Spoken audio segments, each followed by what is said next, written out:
foreign policy. North Africa is drying up. Southern Europe is drying up. The Middle East is drying up.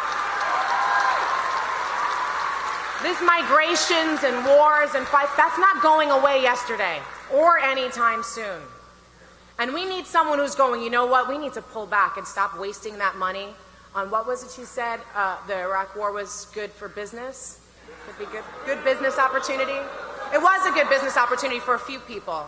It was incredibly devastating to most others.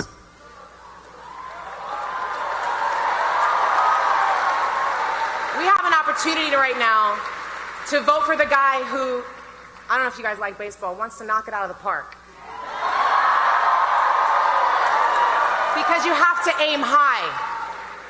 It might not go out there, but to walk in with the strategy of just, I'm going to bunt it. I know we're walking off a cliff, but if we just slow it down a little bit, maybe we don't have to change direction. I'm going to walk. I'm going to let the ball hit me a couple times, and I'm going to walk to first base. Earn that first base. I'm not trying to get a home run. That doesn't work for us. That's not what's going to work for us. We can do it! And we are doing it. We are doing it. With a man who's uniting us all. Not because he has to, because he wants to. Because it's the right thing to do. And it's time that we had the courage to stand with him, to help him do that. Because our motto is not me, us. It's about a future that we can all believe in.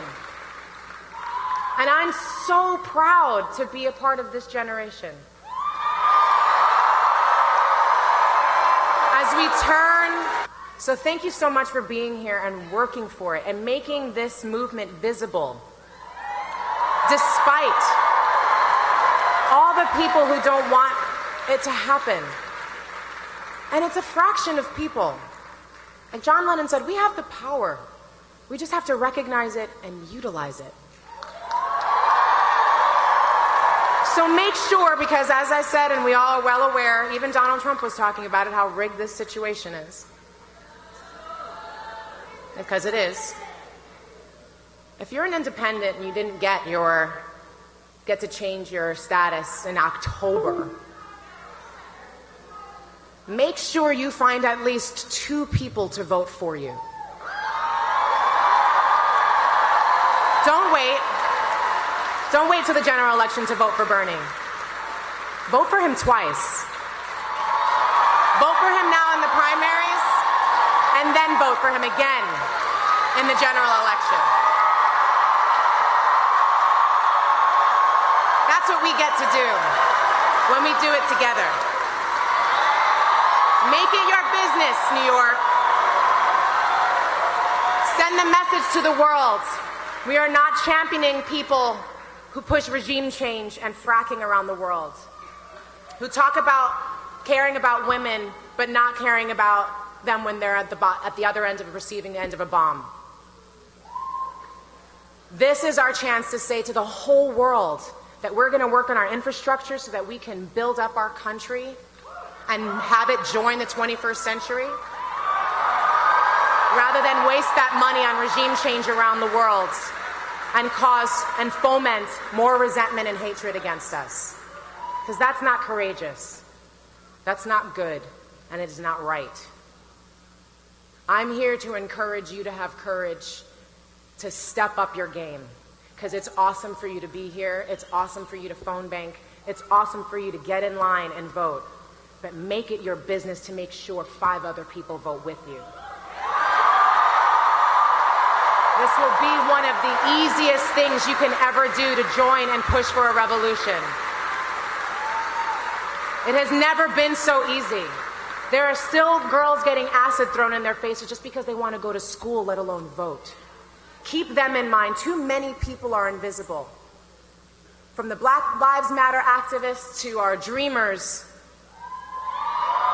to Libyans and Hondurans, to the people in Yemen. We have to be thinking about all of them when we go to vote. Because it's not me, it's us.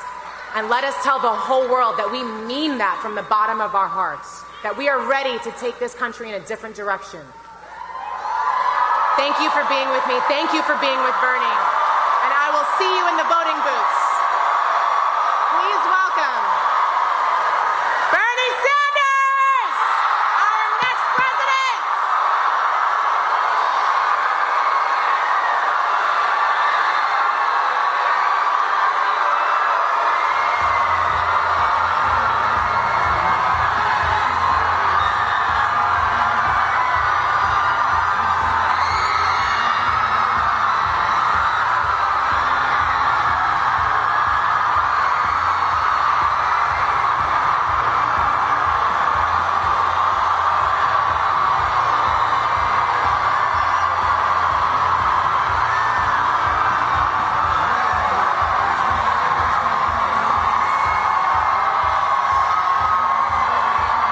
Thank you, Syracuse.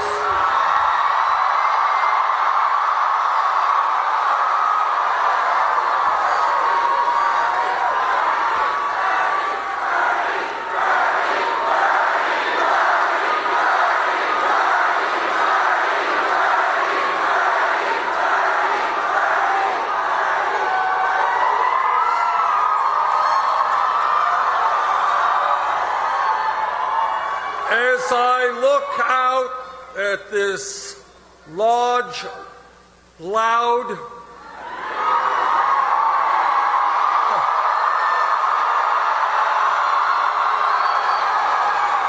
and raucous crowd, it looks to me like Syracuse is ready for a political revolution.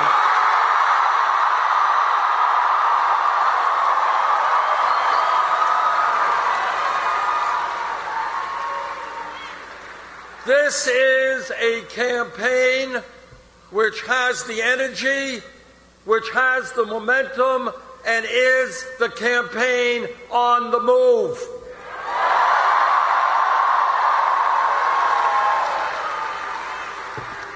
We have won 8 out of the last 9 caucuses and primaries.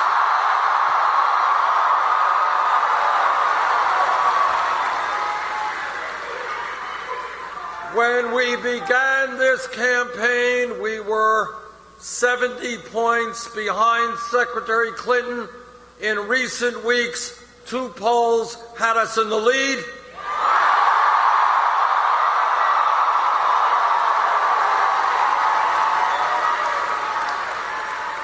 In general election poll matchups, we are beating Trump by 20 points.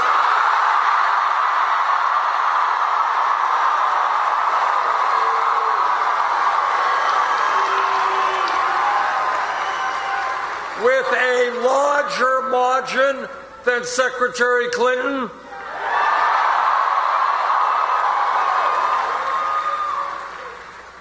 And we will win a major victory here in New York next Tuesday.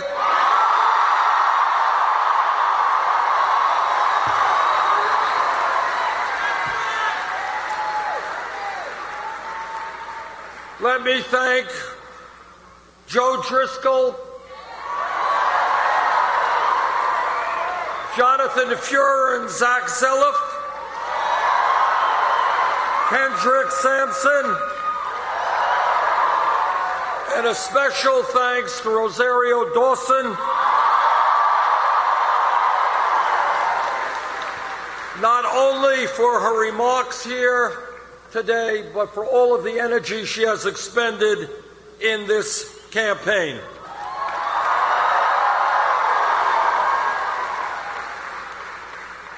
I want to start off by talking about some of the very real differences that exist between Secretary Clinton and myself.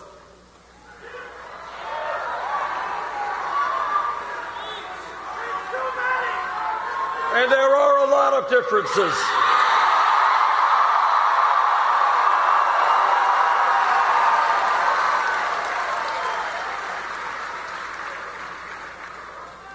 All of you know that our current campaign finance system is corrupt and is undermining American democracy.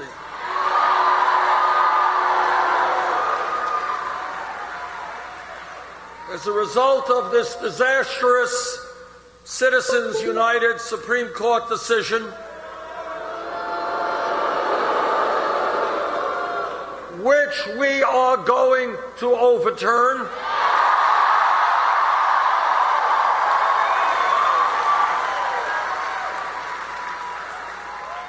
big money interests have been pouring unbelievable amounts of money into the political process. And one of the key differences between Secretary Clinton and myself is how we raise money for our campaigns.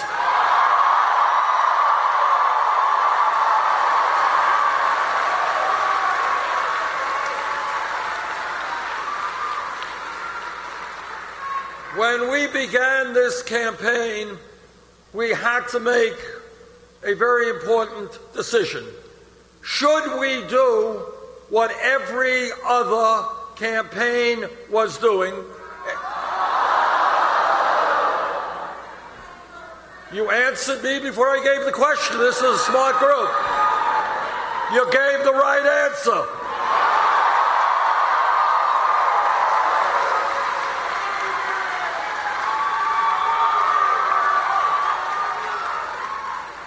And that is, should we establish a super PAC? Well, we thought about it for a tenth of a second, and we agreed with you. No super PAC for us.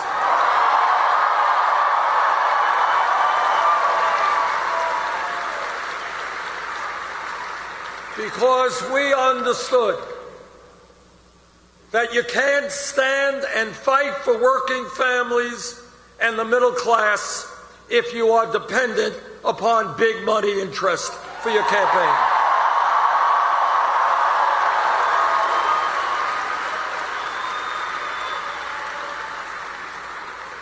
So we did something that for contemporary American politics was extraordinarily radical. We rejected the concept of a super PAC, and we said to the working families of America, if you want a candidate who is prepared to stand up to the billionaire class and the powerful special interests,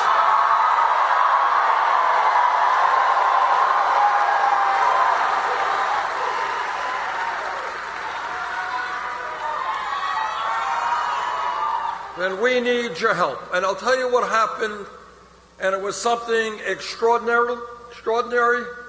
It was something that in a million years I never would have dreamed could have happened. And that is, since we began this campaign, we have raised over 6 million individual campaign contributions.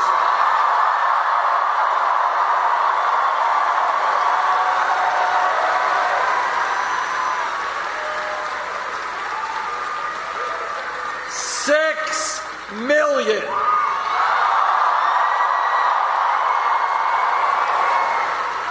And that is more than any candidate in the history of our country at this point of the campaign.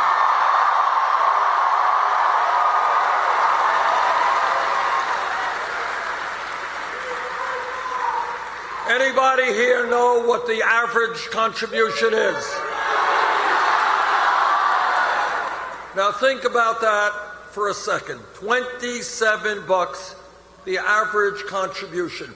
What that shows is you can run a campaign and win a campaign to become president without being dependent on Wall Street and big money interests.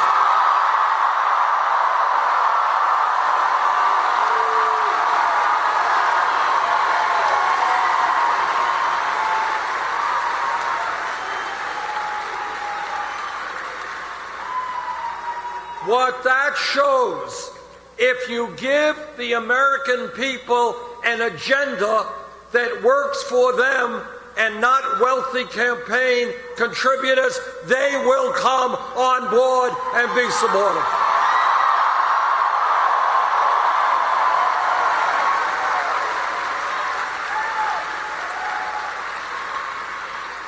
Secretary Clinton has chosen to go another route in terms of raising her campaign funds.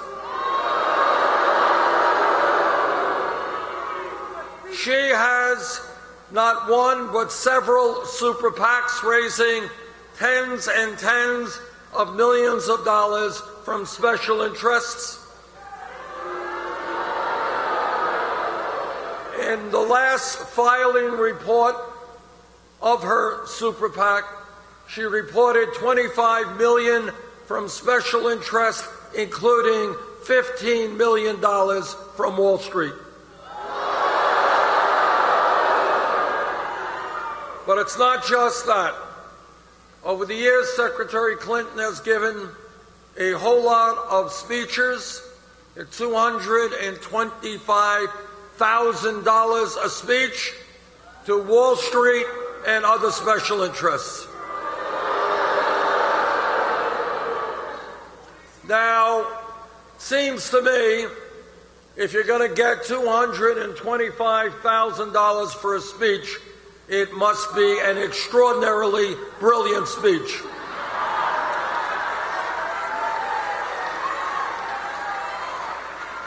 It must be a speech that would enlighten all of humanity, probably solve all of the crises facing our planet. Must have been a speech written in Shakespearean prose.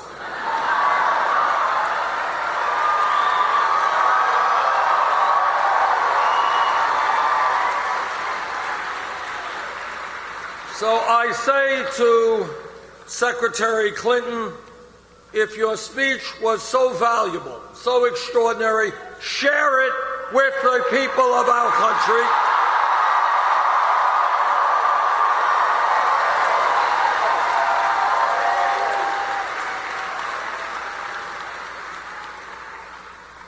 Now, our campaign is doing well because we are talking about the real issues facing the American people.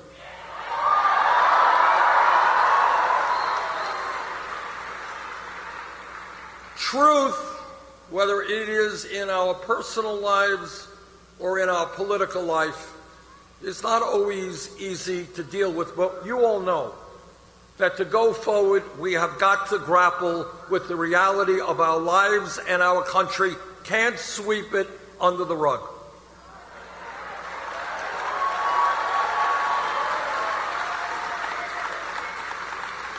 And that is what this campaign is doing. It is addressing the reality that a corrupt campaign finance system is undermining the democracy that our parents and grandparents fought and died to maintain.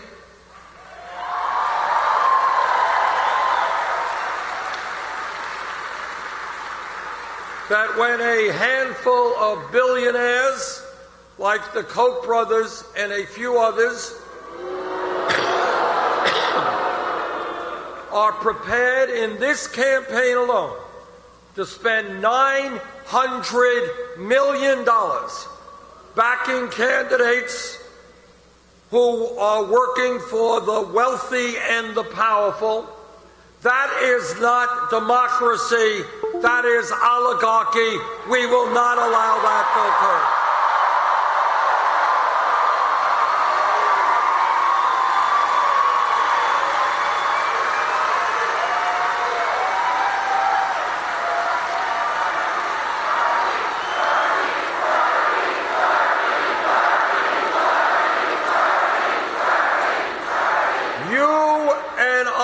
Together are going to fight to create a vibrant democracy, one person, one vote,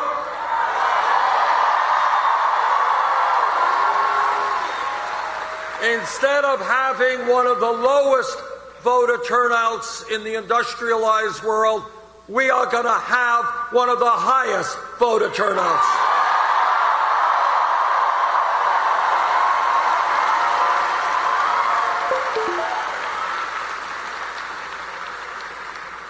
And what this campaign is about is making everybody in our country understand that democracy is a radical idea. What it means in its essence is that every person here is enormously powerful if we choose to exercise our power.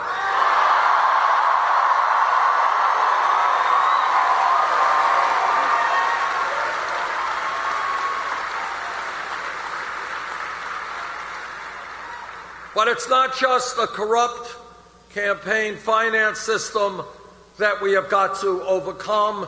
It is a rigged economy.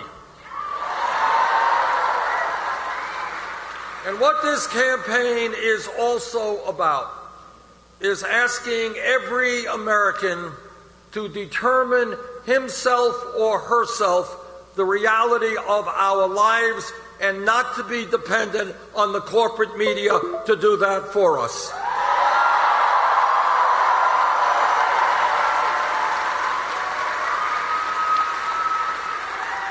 We have got to go into our own hearts, and we have got to determine ourselves what the most important issues are.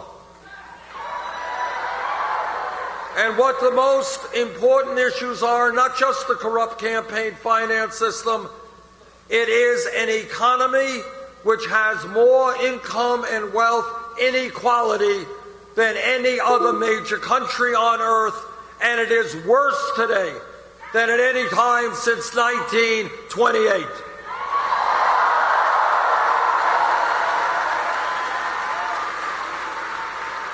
That is the fact. And whether you see it on NBC or CBS doesn't matter. That is the truth.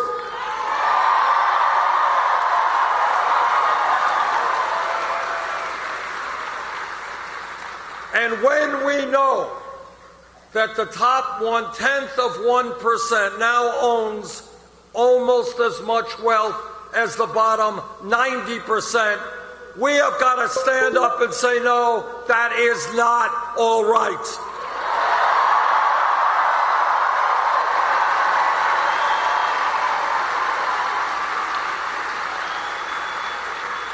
And when we know that the 20 wealthiest people in this country, 20 people, now own more wealth than the bottom 150 million Americans, half of our population, no, that is not what this country is supposed to be about.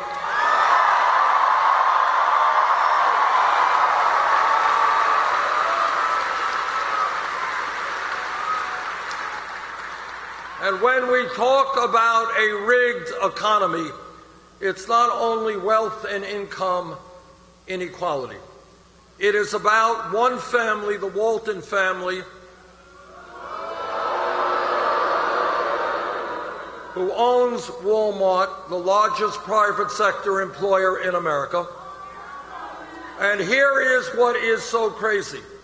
It's not only that they are incredibly wealthy, it is the fact that owning Walmart, they pay their workers wages that are so low that many of their employees are forced to go on to Medicaid and food stamps in order to survive.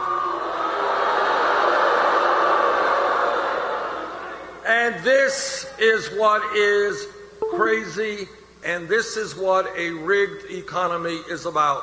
It is the middle class paying more taxes to subsidize Walmart's poor, unfair business practices.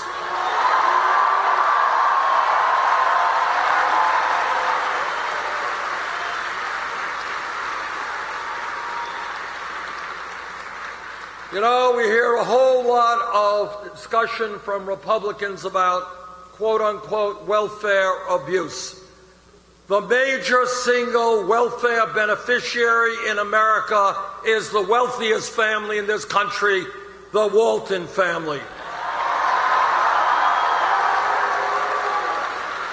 And I say to that family, get off of welfare, pay your workers a living wage.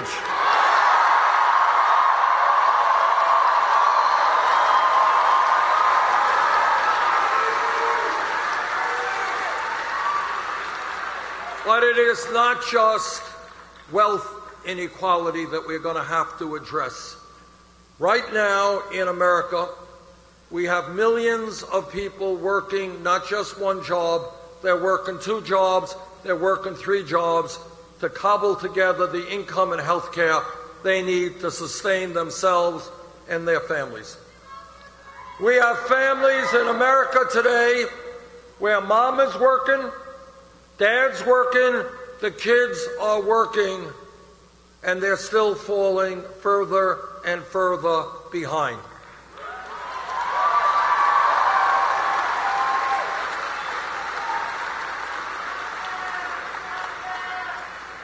This is not discussed very much, but it's the truth. And that is, in America today, despite all of the new technology, all of the global economy, our people are working longer hours for lower wages, longer hours than are the people of any other major country on earth. You know, 100 years ago, workers demonstrated. I don't know if you remember reading this. They held up these large placards and they said, "We want a 40-hour work week." Well, guess what's happened 100 years later? We still don't have a 40-hour work week.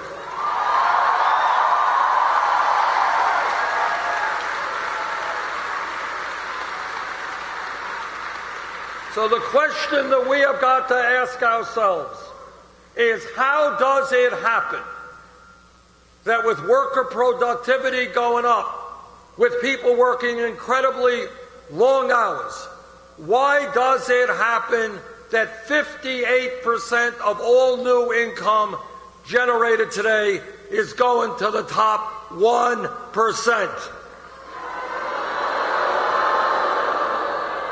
You guys ready for a radical idea?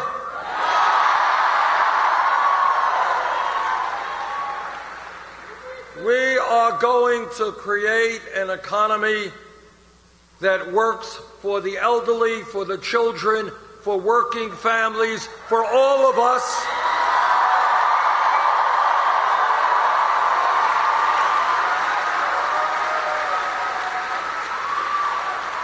And not just the 1%. The greed of the billionaire class has got to end, and we will end it for them.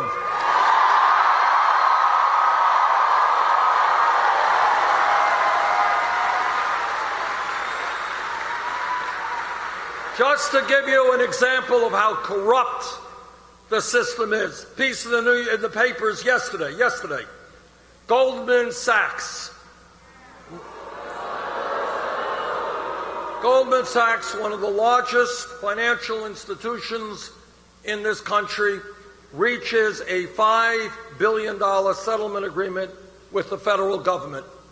What they are acknowledging is they sold worthless packages of subprime mortgage loans. And of course, they are not the only major banks. Other banks did the same and reached even larger settlements with the government. Take a deep breath and understand the consequences and what that means. What it means is the most powerful entity in American economic life, Wall Street, is based on fraud.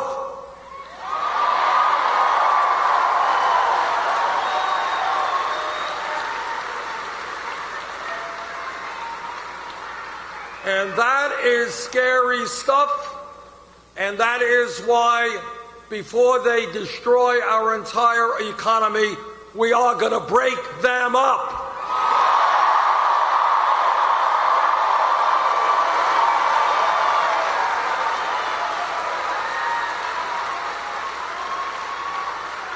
And by the way, there is something kind of strange when you think about it, about the agreement the federal government reached with Goldman Sachs.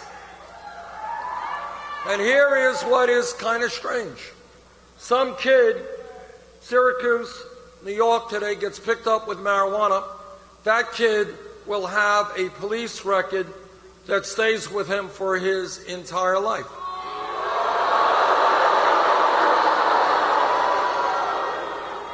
But if you are a CEO of a large financial institutions whose illegal behavior destroyed this economy, you don't get a police record.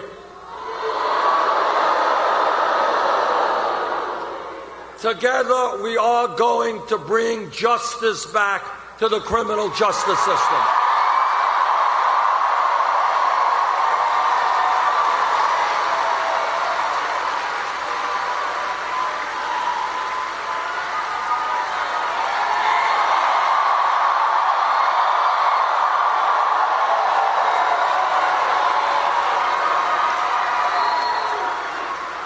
Let me tell you just something that happened yesterday. And when you on and on, but just the Goldman Sachs settlement formalized yesterday. Some of you may know that the communication workers of America are going to go out on strike against Verizon.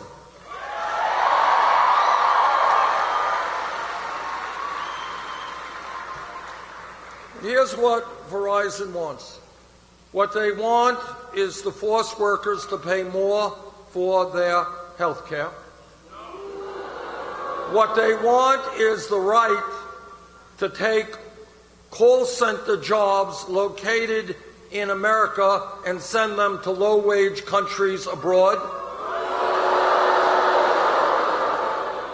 And the workers at Verizon are saying, you're not going to get away with that.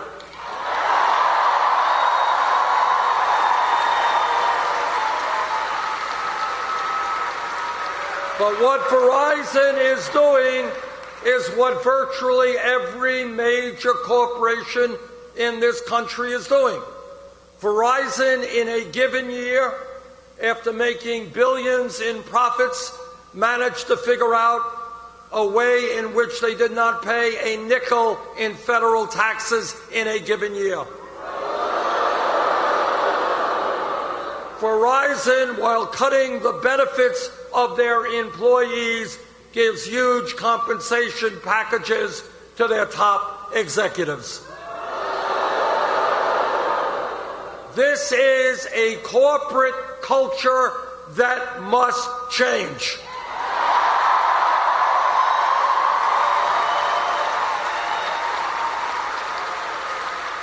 And I say to the large multinationals, you're not going to continue shutting down in America, moving to China and Mexico, avoiding your fair share of taxes.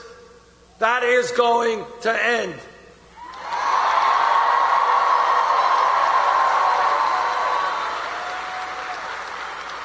We need corporate America to be responsible citizens of this country.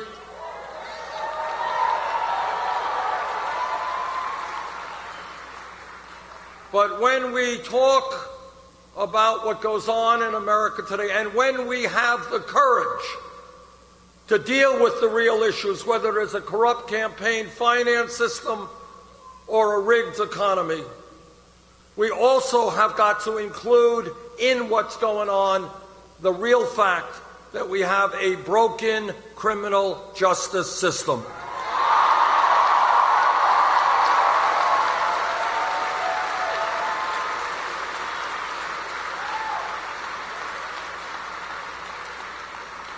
I would hope the American people will take a deep breath, think outside of the box, and ask a simple question. How does it happen that in the United States the wealthiest country in the history of the world, we have more people in jail than any other country on earth. We are spending $80 billion a year to lock up 2.2 million fellow Americans. China is a communist authoritarian country 4 times our size. They don't tolerate dissent all that well. We have more people in jail than China. And together, we are going to end that international embarrassment.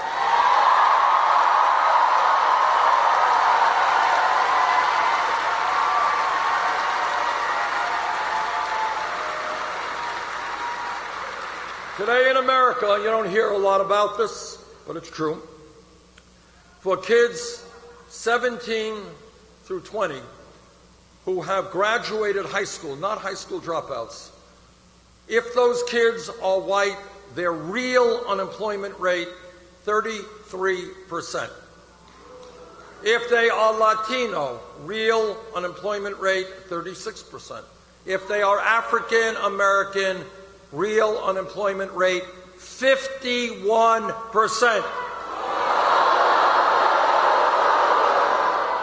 Think about that for a moment. Thinking about being a kid, you graduate high school, you want to get out of your home, you want to stand up on your own 2 feet, you want to start making some income, you want to move to adulthood, but you can't find a bloody job. What we are going to do is invest in the young people of this country.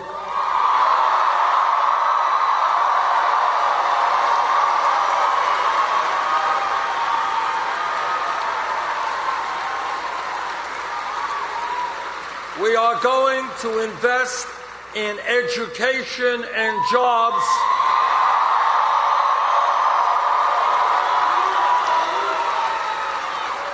Not jails and incarceration.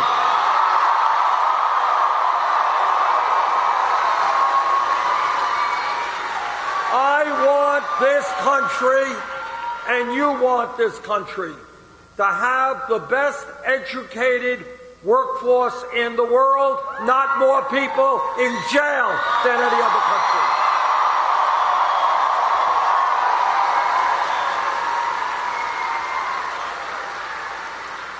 And when we talk about criminal justice reform, we will talk about police department reform.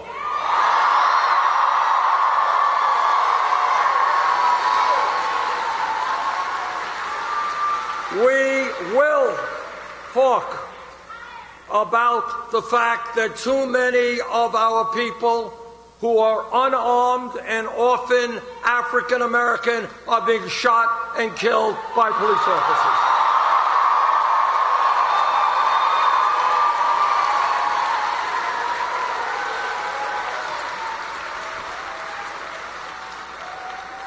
Now, I was a mayor for 8 years in Burlington, Vermont.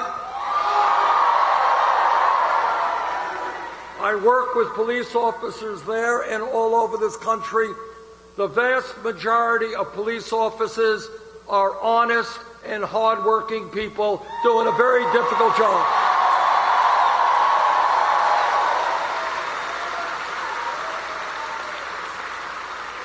But like any other public official, when a police officer breaks the law, that officer must be held accountable.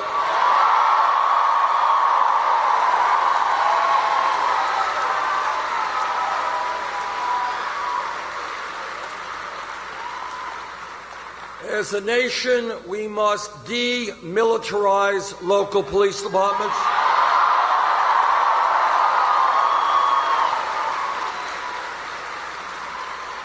We must make local police departments reflect the diversity of the communities they serve.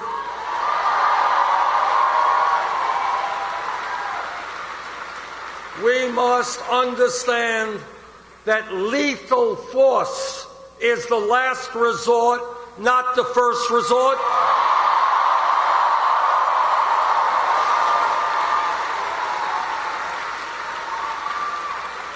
We must end the private ownership and corporate ownership of jails and detention centers.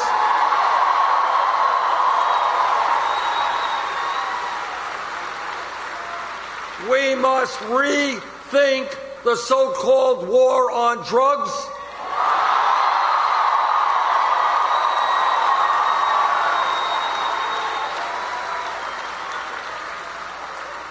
Turns out that over the last 30 years, millions of Americans have received police records for possession of marijuana. And that is not a joke, it is a serious issue. Because if you have a police record and you go out looking for a job, and your prospective employer says, hey, you ever been arrested? And you tell the truth, you may not get that job. You don't get a job, you don't have income. You don't have income, you are in trouble. And that is why, and on top of that, turns out that the Federal Controlled Substance Act lists marijuana as a Schedule I drug. Right alongside of heroin. And that is why I have introduced legislation to take marijuana out of the Federal Controlled Substance Act.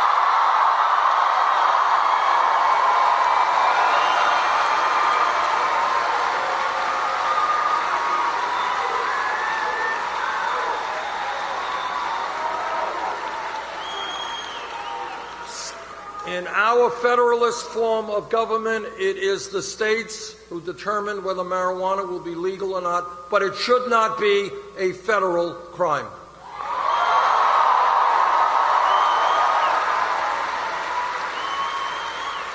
Let me touch on a related issue. All of you know that in this country, in my state, all over this country, we have a growing epidemic of drug addiction, of people dying every single day from heroin or opiate overdoses.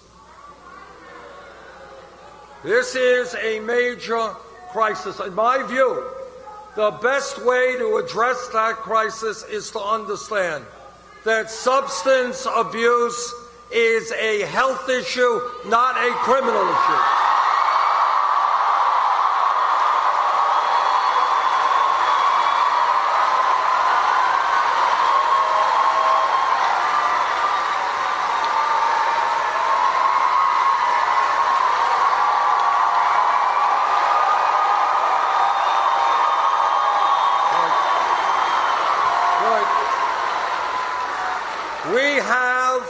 Major crisis in mental health treatment in America.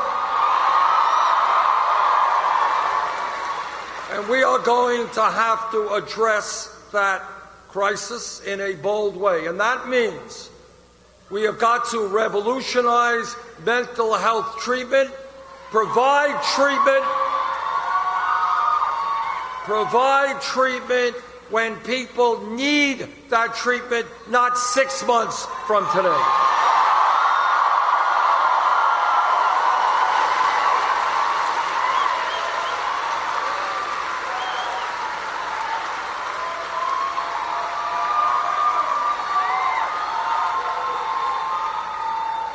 This campaign is going to win because we are talking to the people, not just wealthy campaign contributors.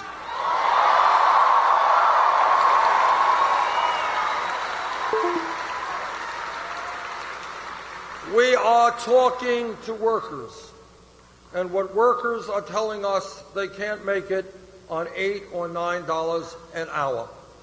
And that is why together we're going to raise the national minimum wage to a living wage, $15 an hour.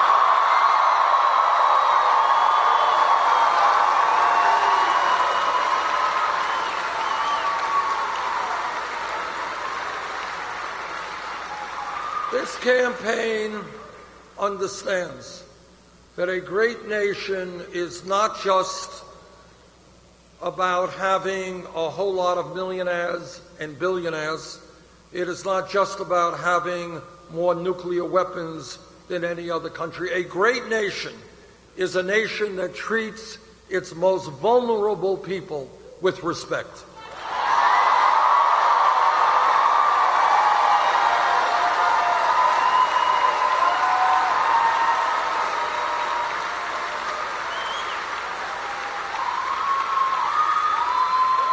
Today we have millions of seniors, disabled vets, and people with disabilities who are trying to get by on $11,000, $12,000 a year Social Security.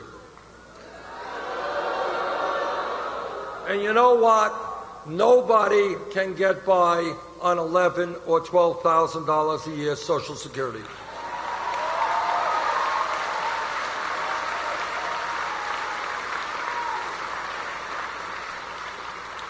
Now, in response to the fact that millions of the elderly and the disabled are struggling to get enough food on their table to buy their prescription drugs, our Republican colleagues in the Senate have a brilliant approach to that crisis.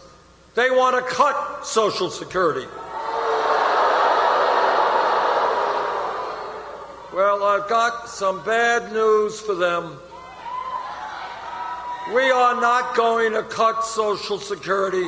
We're going to expand Social Security.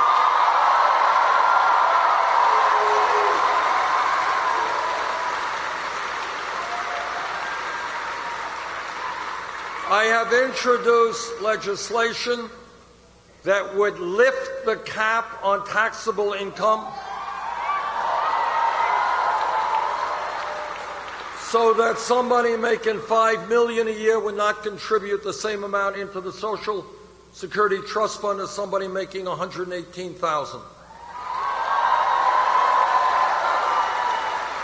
Doing that would increase Social Security benefits for those people making less than $16,000 a year by $1,300 a year.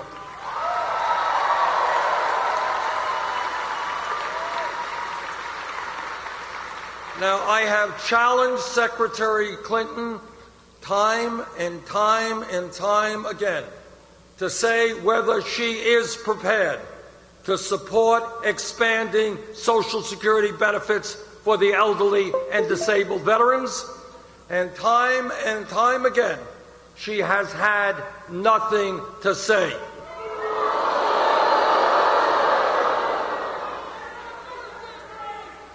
This campaign is listening to women.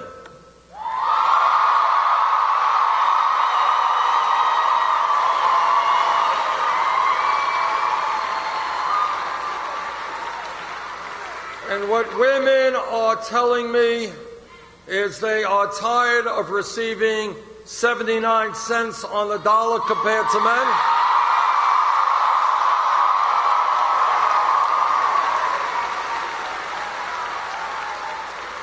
They want the whole damn dollar.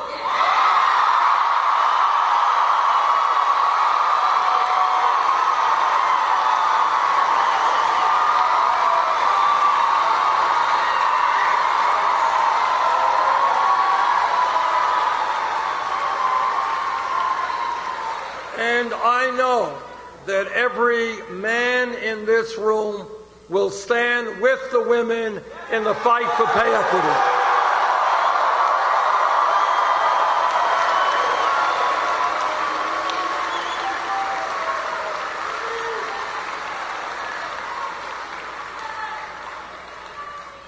One of the most gratifying aspects of this whole campaign for me personally has been to see from coast to coast young people becoming involved in the political process.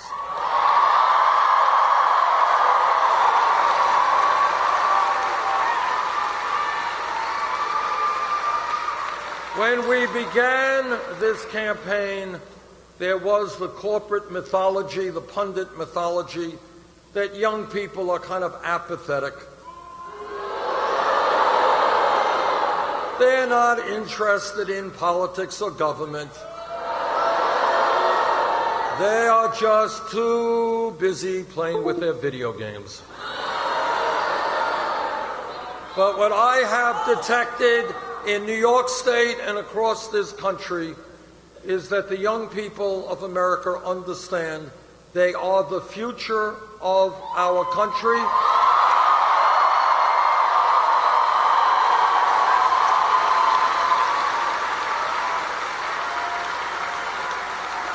And they damn well want to help shape the future that they will be living under.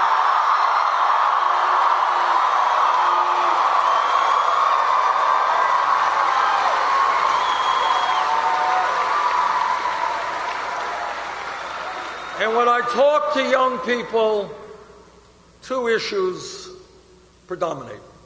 One is the young people are asking us, what happened to the American dream?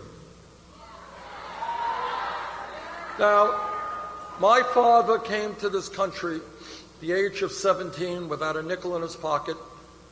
He never made much money. We lived in a 3.5-room rent-controlled apartment in Brooklyn. He and my mom never had much money, but they worked hard so that their kids would have a higher standard of living than they did, and that in fact happened. And that's the story of tens of millions of American families. The American dream is that parents work hard so their kids could do better. But what is happening today, for the first time in the modern history of America, is unless we turn this around, the younger generation will likely have a lower standard of living than their parents. We will not allow the American dream to die.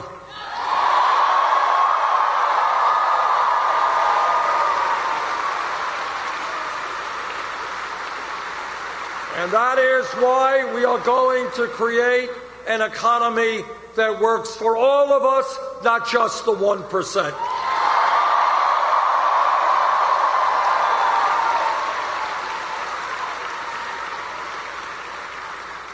And the other issue that young people talk to me about is they say, Bernie, how does it happen that when we do the right thing, when we do what our parents said, our teachers said, our community said, we got the best education that we could, yet we are ending up $50,000, $70,000, $90,000 in debt?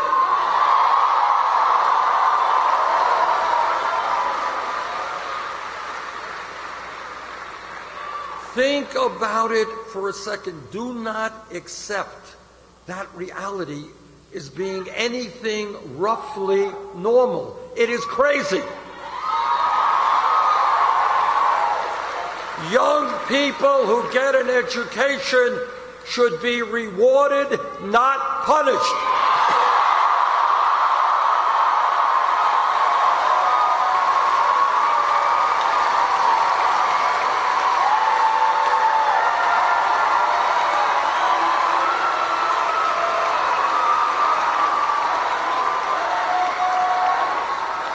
We need the best educated workforce in the world. We should make it easier for people to get the education they need, not harder.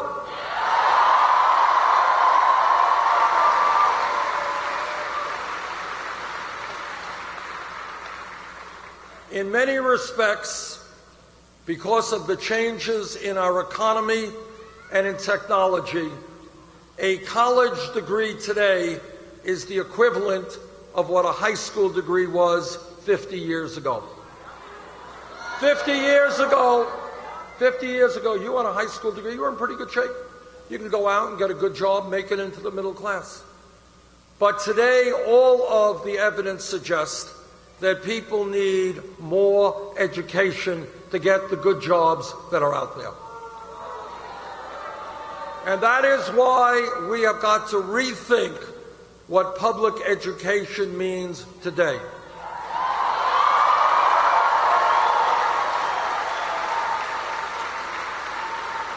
In the year 2016, public education cannot simply mean first grade through 12th grade. Today, public education must mean making public colleges and universities tuition free.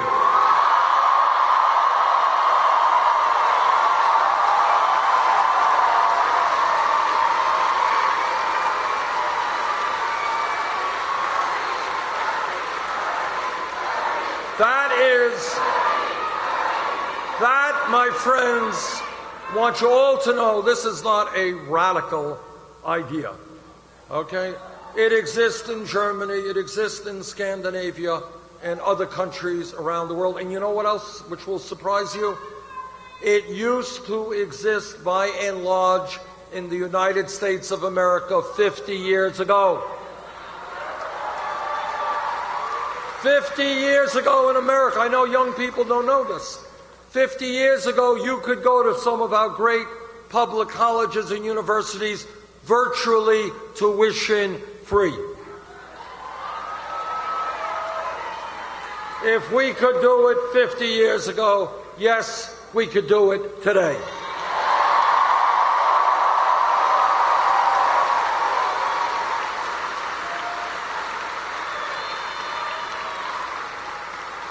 And we have got to deal with the crisis of millions of people struggling with outrageous levels of student debt.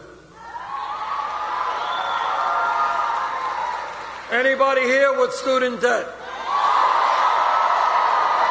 Unbelievable. It really is. I mean, I ask that question in every speech that I give, and I'm always shocked by the number of hands that go up. I was talking to a woman in Iowa a number of months ago. She graduated dental school. We need a lot of dentists in this country. She graduated dental school, $400,000 in debt. Woman in my own city, Burlington, graduated medical school, $300,000 in debt. Kid in Iowa I talked to, 2 years of college, dropped out, $60,000 in debt. On and on it goes. Take a deep breath and think about it. This is crazy stuff. And that is why, for those with student debt, they should be able to refinance their loans at the lowest interest rates they can find.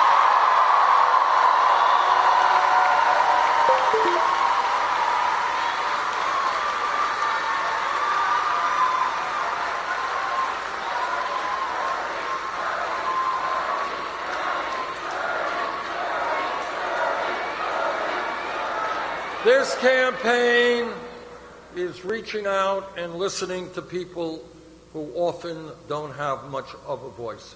We are listening to the African American community.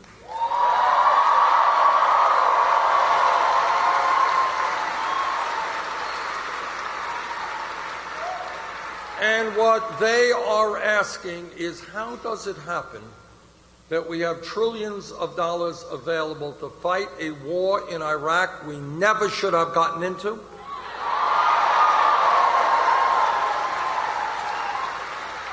But we supposedly do not have the revenue we need to rebuild our crumbling inner cities.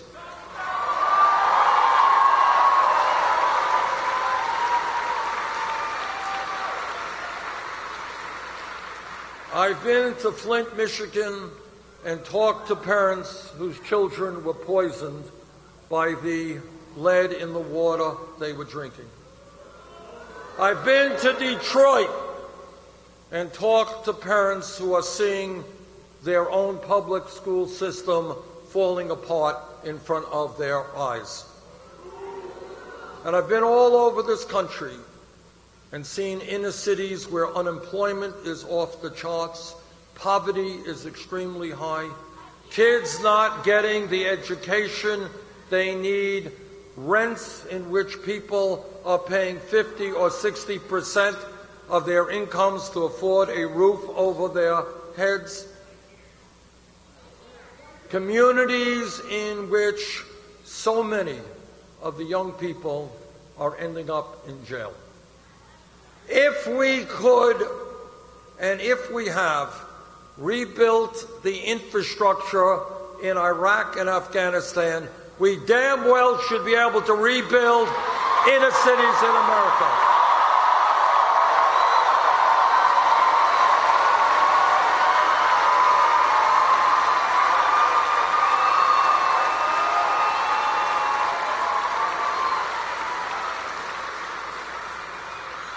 This campaign is listening to the Latino community.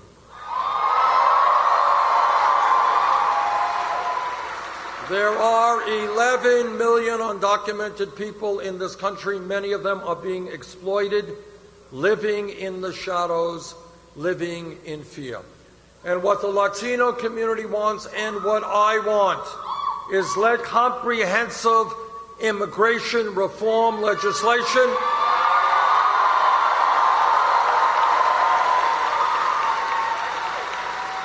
and a path toward citizenship.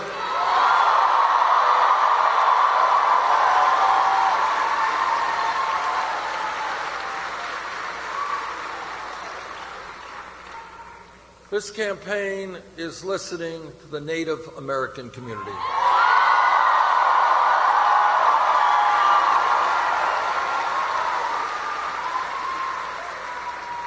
And anyone who has studied American history for more than 5 minutes knows that from day one, before we became a nation, the Native American people were lied to, were cheated, and treaties they negotiated were broken.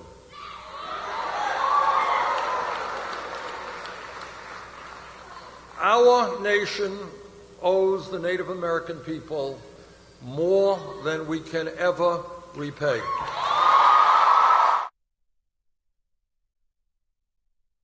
It is really amazing how our politics is followed so closely overseas. I was asked about it everywhere I went. I'm also aware that while I was overseas, there was more speculation that someone other than the current candidates will emerge as our party's nominee. Put this to rest once and for all. As you know, I have stayed out of this race, and I have remained neutral. As chairman of the Republican Convention, my job is to ensure that there is integrity in the process, that the rules are followed by the rule book. That means it is not my job to tell delegates what they should do. But I've got a message to relay today. We have too much work to do in the House to allow this speculation to swirl or to have my motivations questioned. So let me be clear. I do not want, nor will I accept the nomination for our party. So let me speak directly to the delegates on this. If no candidate has a majority on the first ballot, I believe that you should only choose from a person who has actually participated in the primary. Count me out. I simply believe that if you want to be the nominee for our party, to be the president, you should actually run for it. I chose not to do this. Therefore, I should not be considered, period, end of story. I just think it would be wrong to go any other way. So let me say again, I am not going to be our party's nominee. But I'll also be clear about something else. Not running does not mean I'm going to disappear.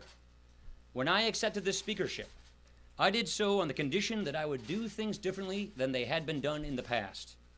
For one, I made it clear that this would be a policy and communications-focused speakership. And secondly, I made clear last year in 2015, before the primaries even started, that we would be putting together a policy agenda and offer a clear choice to the American people. That's what I told my colleagues I would do, and that is exactly what I have been doing. Look, there is a big debate going on right now. It's about what kind of country we're going to be. As Speaker of the House, I believe that I have not just an opportunity, but an obligation to advance that debate. As I've talked about this before, politics today, it tends to drift toward personality contests, not policy contests. Insults get ink more than ideas. But we still owe it to the country to show what we would do if given a mandate from the people. We have an obligation to give a clear picture, a clear choice, to talk about solutions. That's why I've been giving speeches. That is why I've been communicating a vision for what our party and our country can be. And that is why I'm going to continue doing just that. I believe we can once again be an optimistic party that is defined by our belief in the limitless possibility of our people. We want a party defined by solutions, by being on the side of the people. We want to take our principles and apply them to the problems of the day. Embrace free enterprise and reject cronyism. Promote upward mobility. Provide solutions to those who are stuck in fighting poverty. Offer a tax code that rewards work, not the well-connected. A strong and focused military. A healthcare system that promotes choice and flexibility. A secure border. A government that allows people to fulfill their American idea. You know, this great idea that the condition of your birth doesn't determine the outcome of your life. That's the kind of an agenda we are building right now. And that is the kind of an agenda that we are going to be releasing in the next few months. This job provides a platform to communicate a conservative vision for our country. And I am intent on using it. And I am intent on using this platform not for me, but for my House colleagues and for those who believe that conservatism holds the keys to a confident America. This is a critical role that has to be played, and I am in a position to play that role, to prepare for the fall campaign with our eventual nominee that gives a clear and compelling choice to our fellow citizens so that we can earn the mandate we need to get things right, to fix our problems, and to get our country back on track. Thank you. Ryan, a lot of people said, hey, this is exactly what he said about becoming Speaker, and then he ended up taking the job. What do you say to people that are continuously skeptical of you and said, you're just going to back into the system? Apples and oranges. Luke, those are apples and oranges. Being Speaker of the House is a far cry from being President of the United States, specifically because I was already in the House. I'm already a congressman. So I was asked by my colleagues to take a responsibility within Congress that I've already been serving in from the one that I had. That is entirely different than getting the nomination for President of the United States by your party without even running for the job. So completely non sequitur comparison in my book. Speaker Ryan, there's a two-part question here. So what happens if this goes to a second ballot since you're in charge? And what happens? Who prevents then, you as the chair of the convention, from if somebody from the floor and you're adhering to the rule book, puts your name? I will not allow my name. I am opposed to my name being put in place. And I would look, the Rules Committee, let me ask you your second question. The Rules Committee, which is assembled by the delegates, will decide what the rules are. But I would encourage those delegates to put in place a rule that says you can only nominate someone who actually ran for the job. So does that mean that you think that only the three candidates who remain? I'll leave it up to the delegates at the Rules Committee to decide that. I just think, honestly, I really believe if you want to be president, you should run for president. And when we select a nominee, we should be selecting among people who actually ran for the job. I'll leave it at that. Thank you very much. Appreciate it. All right, everybody. That was Speaker Ryan saying he will not want to have his name in the running in case there is a brokered convention come July for the Republican Party for the next president of the United States. You will watch that first right here on the Fox 10 News Now stream. Let's get you back out to Bernie Sanders live in Syracuse, New York.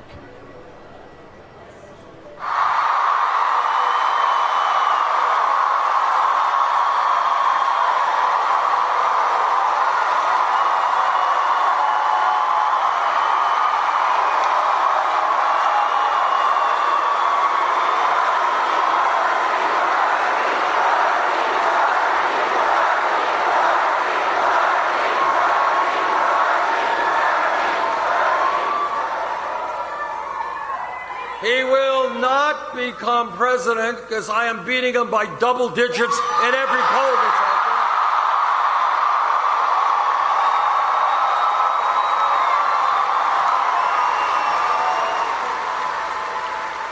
But more importantly, he will not become president because the American people will not support a candidate who insults Mexicans and Latinos,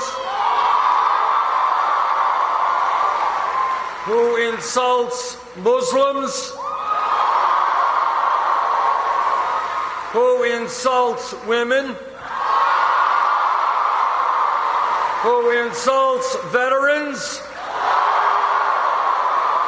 who insults the African American community.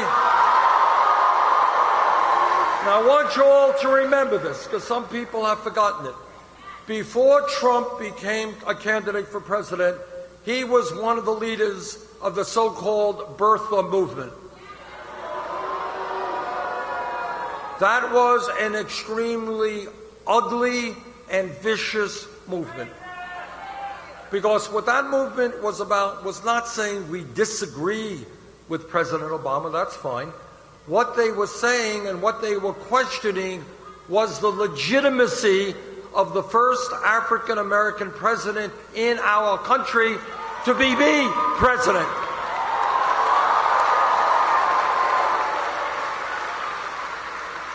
And that was a very ugly and dangerous attack. And I have found it very interesting. Obama's father was born in Kenya. My father was born in Poland. Nobody has ever asked me for my birth certificate.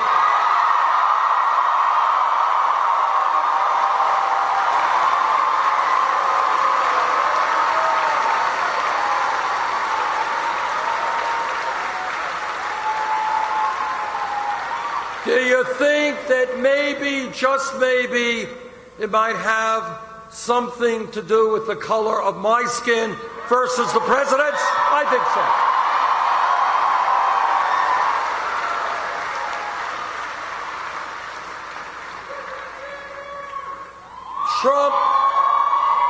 Trump will not become president because the American people understand that our strength is coming together, is the diversity that we have.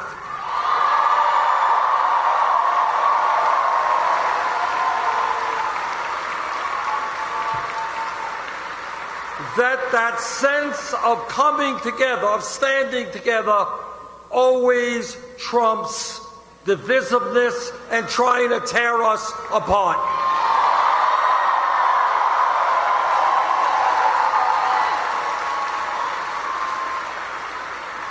The American people understand that our strength lies in supporting each other, that when your family is hurting, I have got to be there for you. When my family is hurting, you've got to be there for us.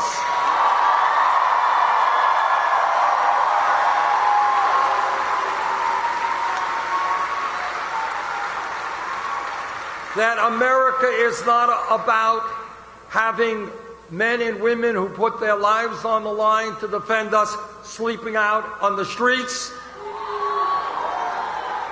That America is not about having children in our country go hungry.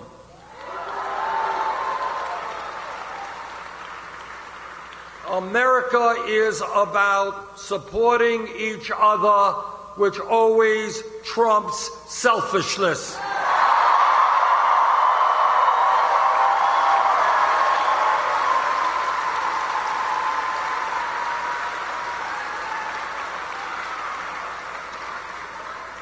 And perhaps most profoundly, the reason that Trump will not become president is the American people understand in their hearts what every major religion on earth has taught us, whether it is Christianity, Judaism, Islam, Buddhism, or whatever.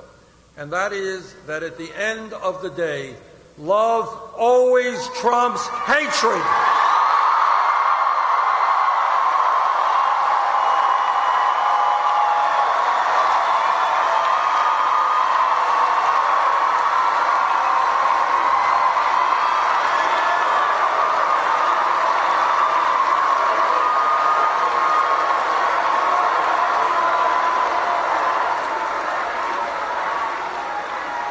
Everybody here knows that real change in our history always comes from the bottom on up, not from the top on down.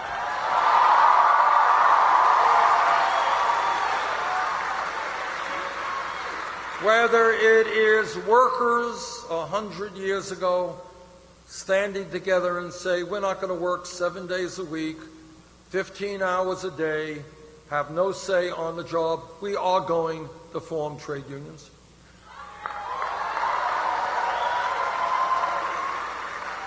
Whether it is the history of the civil rights movement, where for hundreds of years African Americans and their allies said, you know what, we will end racism and segregation and bigotry in this country.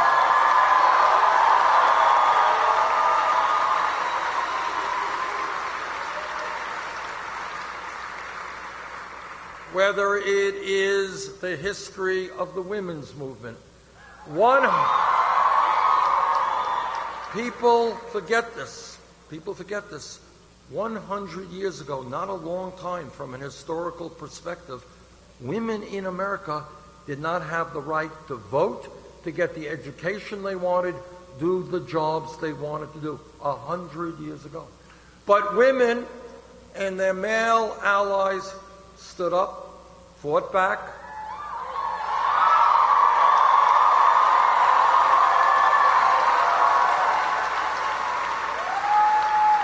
and what they said by the millions, women will not be second-class citizens in this country.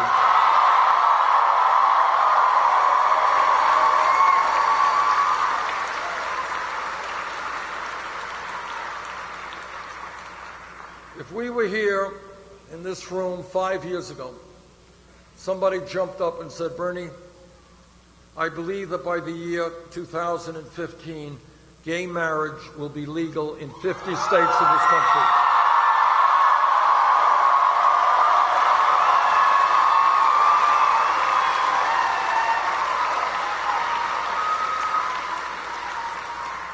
If somebody had said that 5 years ago, very few people would have believed that that could happen. But it happened because the gay community and their straight allies stood up together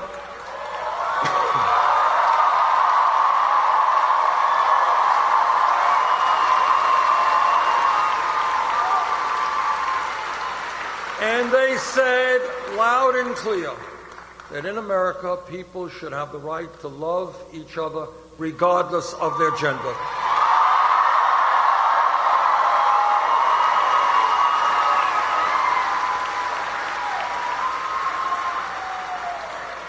Now we are at a pivotal moment in American history.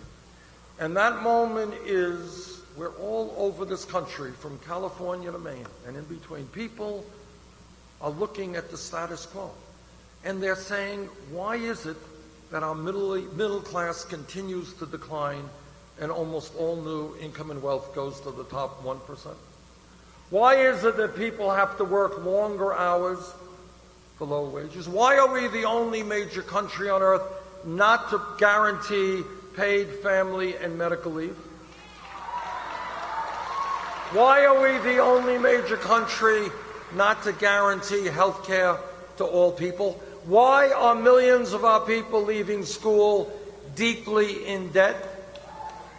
Why do we have the highest rate of childhood poverty of almost any major country on earth? Why aren't we doing more to combat climate change?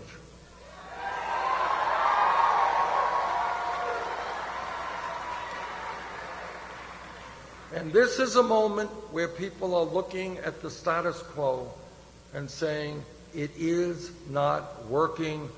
We need bold changes.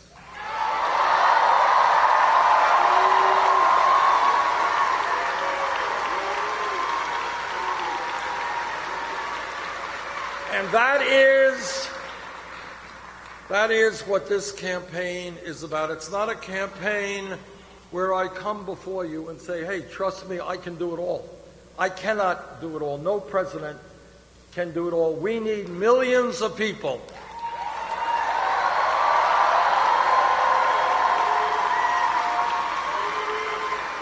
Millions of people to stand up, to fight back, and demand a government which represents all of us, not just the few on top.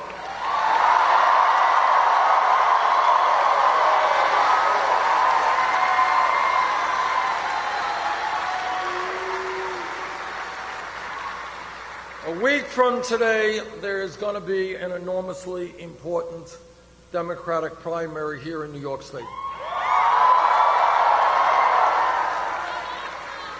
But to be honest with you, what we have found throughout this campaign is we win when the voter turnout is high, we lose when the voter turnout is low. Next Tuesday, let us come out in large numbers. Let us have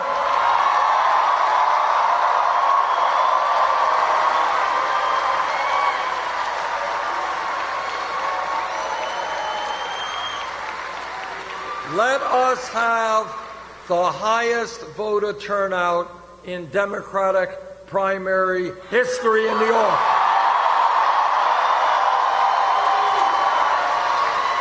Thank you all very much.